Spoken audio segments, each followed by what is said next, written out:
Olá, amigos do canal, tudo bem com vocês? O Brasil passa por dias turbulentos. A grande pergunta que fica é: para onde vai a economia brasileira nos próximos meses, a partir do início de janeiro de 2023, com a posse do presidente eleito Luiz Inácio Lula da Silva? O mercado está numa convulsão. Uma indecisão tomou conta e, quando isso acontece, o mercado precifica. E é exatamente o que está acontecendo nesse exato momento no Brasil: o aumento da taxa de juros, o aumento das expectativas para a Selic em 2023, o dólar disparando, ações de estatais caindo e a Bolsa de Valores corrigindo fortemente. Na sexta-feira, a Bolsa Brasileira fechou com uma queda de 2,55% após fala desastrosa de Fernando Haddad aos banqueiros da Febraban. E é exatamente sobre essa indecisão da economia brasileira que nós vamos conversar nesse vídeo. Nós vimos que na sexta-feira houve uma tentativa do PT e do governo de transição em emplacar aí o nome de Fernando Haddad junto ao mercado. E houve esse teste, um teste de perspectiva, né? Um teste de temperatura para sentir aí como o mercado reagiria com o discurso de Fernando Haddad aos banqueiros da Febraban. Isso foi organizado. Haddad fez um discurso que, segundo matéria da CNN, segundo os próprios banqueiros que estiveram lá, foi um discurso generalista e que faltou um plano claro para a economia do Brasil para os próximos anos.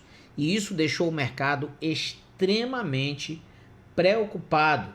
Nós vamos ver aqui o desenrolar dessa matéria da CNN e também as consequências práticas no mercado.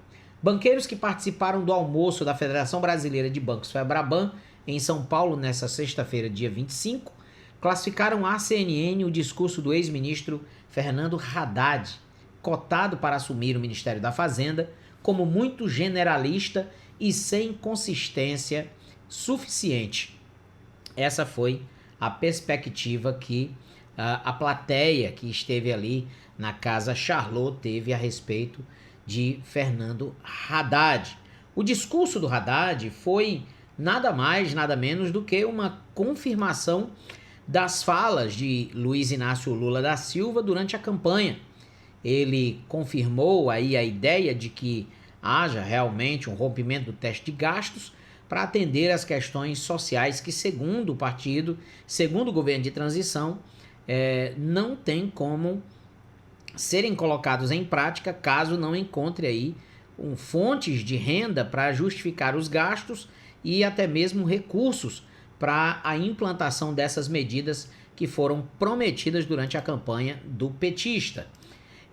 Continuando a avaliação da entrevista do Haddad, o texto da matéria da CNN diz o seguinte: embora Haddad tenha iniciado sua fala alertando que não queria frustrar expectativas, banqueiros disseram à CNN ter sentido falta da apresentação de um caminho claro sobre a proposta de emenda à Constituição, a PEC chamada PEC Fura-Teto, para deixar o Bolsa Família fora do teto de gastos. E aí a ideia é que o caminho inicial terá quase 200 bilhões de reais fora da regra fiscal de forma permanente.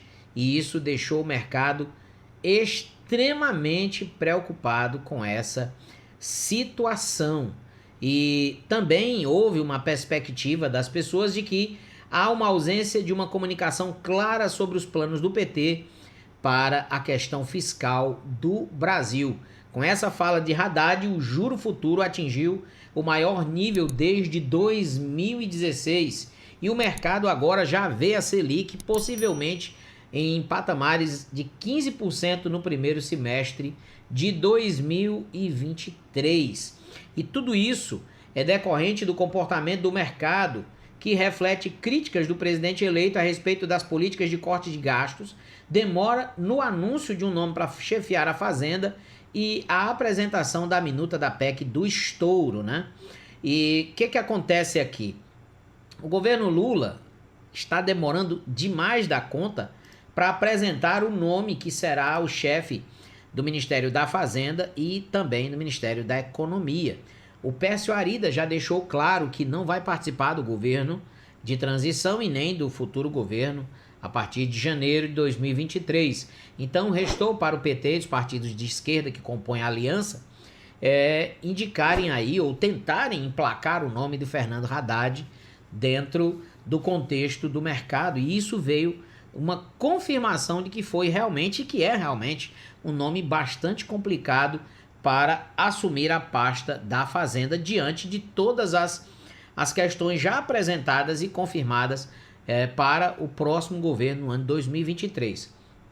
Consequência disso é que a Selic tem aí agora uma perspectiva de aumento. Havia uma ideia quase concreta de que a partir do início de janeiro a taxa Selic seria diminuída no Brasil. Nós teríamos uma redução gradual da taxa Selic e isso traria um fomento maior para as bolsas.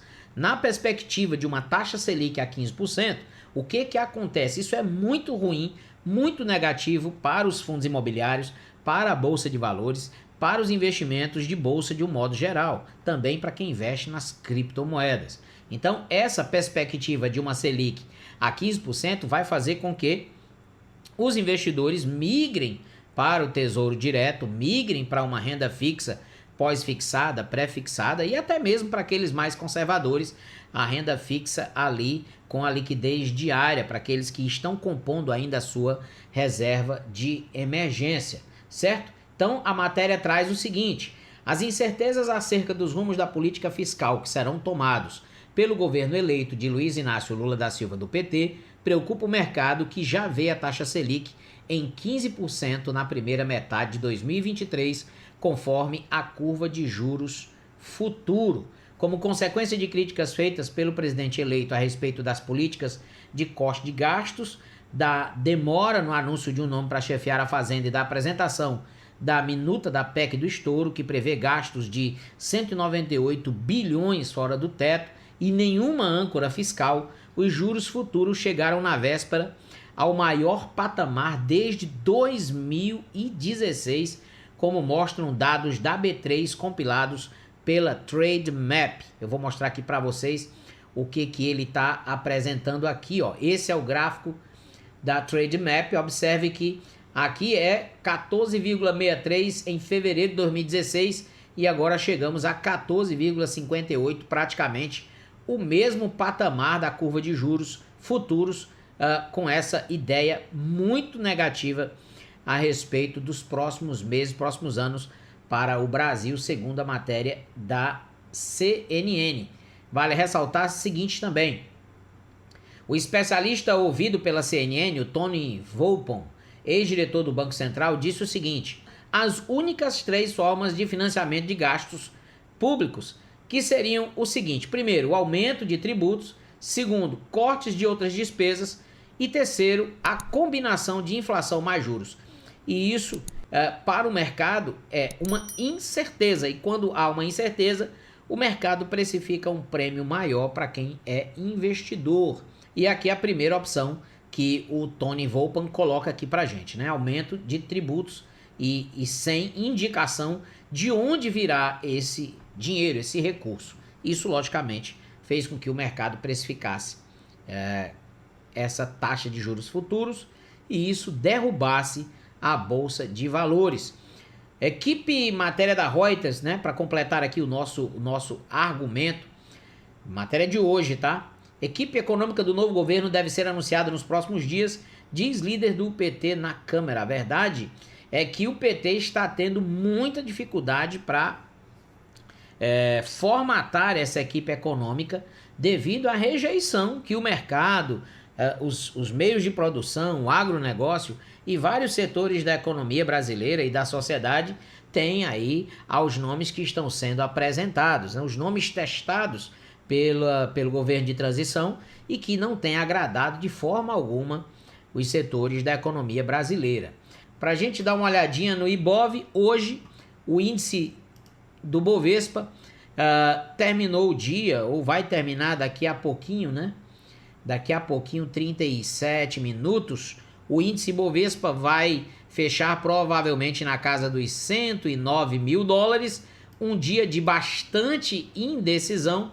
A gente olha aqui no gráfico diário, quando a gente vê uma vela como essa aqui, parecendo uma cruz com um pavio grande para cima e um pavio grande para baixo, a gente chama essa velinha aqui de doji. É um doji de indecisão. Mas eu quero ressaltar o tamanho dessa vela aqui do dia 25 de novembro, que foi o fechamento da sexta-feira. Ela devolveu todos os ganhos do dia anterior, da quinta-feira, dia 24 de novembro. A Bolsa de Valores, que vem há vários dias amargando queda. Essa movimentação aqui é muito tímida para o dia de hoje e deve perpetuar aqui ou uma lateralização abaixo dessa média branca, que é a média de 200 períodos, ou quem sabe até uma continuidade desse movimento de queda para os próximos dias da B3, né, do índice Bovespa. Hoje também tivemos a queda do Small Caps, que é o índice das ações em desenvolvimento, caiu menos 1,05. O IFIX, que é o índice dos fundos imobiliários, também caiu em 0,12%.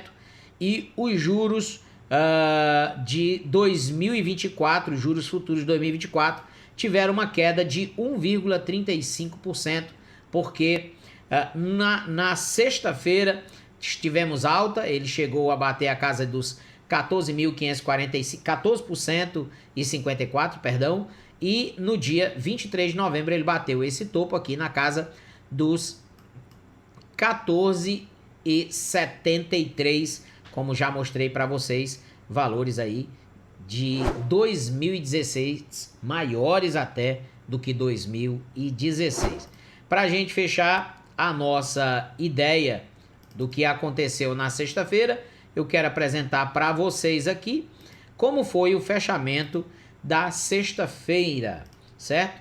Fechamento da sexta-feira foi bem negativo aí para a Ibovespa, que fechou em menos 2,55%, o IFIX em menos 0,20% aqui no Brasil. O dólar bateu a casa de 5,41. Então, existe aí um cuidado muito grande com a economia e também existe uma grande indefinição para onde vai a economia brasileira caso a gente tenha a confirmação das políticas de governo do PT e da aliança, né, que faz aí, a coligação que faz um novo governo a partir de janeiro de 2023. O dólar deu uma pequena recuada hoje, saiu do patamar de 5,42 da sexta-feira, está sendo negociado nesse momento aos R$ 5,36, tá bom? Se você ainda não é inscrito no nosso canal, se inscreva no canal, ative o sininho das notificações, deixe o teu comentário. Se tem alguma sugestão de pauta a fazer, coloca nos comentários também. E principalmente, compartilhe o nosso conteúdo com outras pessoas para que o nosso canal cresça cada vez mais. Se você quiser investir em criptomoedas, aqui embaixo tem o QR Code da BitGet e também tem o meu link na descrição desse vídeo da Binance, que é a maior corretora de criptomoedas do mundo, tá? Através desses dois links, você abre a sua conta, investe com segurança e pode ficar conosco aqui no canal, que eu vou te ajudar a entender como é que funciona a dinâmica do mercado financeiro e principalmente do mercado de criptomoedas. Grande abraço para você e até o próximo vídeo. Valeu!